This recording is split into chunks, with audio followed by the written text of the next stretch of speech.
The U.S.-Canada border in Blaine is divided by a peace arch. Americans wave to their Canadian neighbors as if international policies don't divide them.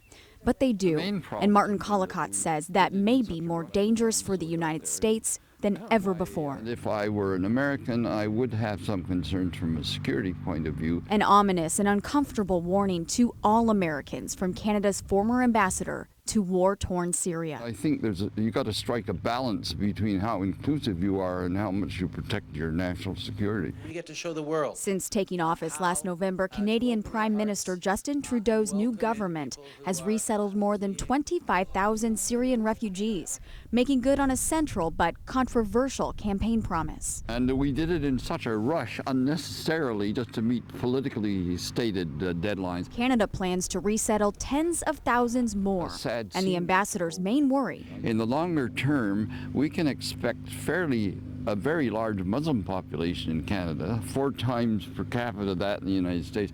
And my suspicion is that a lot of them are become fairly radicalized. 1,700 Syrian refugees came to British Columbia, and nearly half of them settled in Surrey, just feet and a ditch away from Blaine. That ditch had never worried Manzoor Ali, who has lived along it for nearly 25 years. That's the 49th parallel, this drain. Wow. Yeah, those are Canadians. Manzoor says people walk on the worn path from Canada to his backyard. He never thought their intentions could be nefarious until recently. I was sitting here and I saw this guy. I said, who's this? Then he just walks around with the black backpack and black coat, jacket. And then I jumped on the phone and I called the Border Patrol because he started walking there. I called Border Patrol, and by then he was on the other side. 20 years ago, it truly was an economic issue. People coming here to make money to send home, but through the years, the criminal population has grown. Mike Cox, president of the Border Patrol Agents Union and a veteran agent himself, says many of those jumping the border in Blaine are dangerous, and some may even have ties to terrorism. In addition to Syria, the U.S. identifies people from 33 other countries, predominantly in the Middle East, as special interest aliens. One of those special interest aliens, Ahmad Rassam, an Algerian traveling on a fake Canadian passport, was caught bringing 100 pounds of explosives into Port Angeles by ferry in 1999. He planned to bomb the Los Angeles International Airport. Cairo 7 wanted to find out how many of these special interest aliens illegally crossed into the U.S. through Blaine, Washington in 2015. There's no way to know that, but through a congressional source, we were able to find out how many were caught trying. We learned 3 people from Bangladesh were apprehended in Blaine.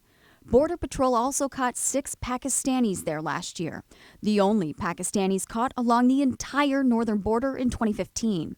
We know at other sites, agents stopped Egyptians, Somalis, Iranians, and Turks. The Syrian refugees are in Canada legally, and while the vast majority are merely looking for a better life, there is concern ISIS sympathizers may have infiltrated what Collicott calls a rushed screening process. According to the BBC, 2 of the suspects in the deadly Paris attacks last November likely blended in with Syrian refugees to infiltrate Europe. I think it'll become the concern for us. We're not vetting these people. Cox says Border Patrol agents in Washington are vigilant. We saw that firsthand after our interview. When we came back to the border at Blaine unescorted, the Border Patrol was on us in between 3 and 5 minutes. 3 different Border Patrol vehicles showed up here. Cameras caught us in Manzoor Ali's backyard.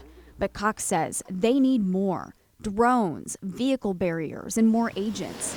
Only 10% of the U.S.'s 20,000 border agents are stationed along our northern border. There is no reason to frighten the American public about things in which really, quite frankly, are under far better control today than they were in the past. Former Seattle Police Chief Gil Krilikowski is now the U.S. Customs and Border Patrol Commissioner.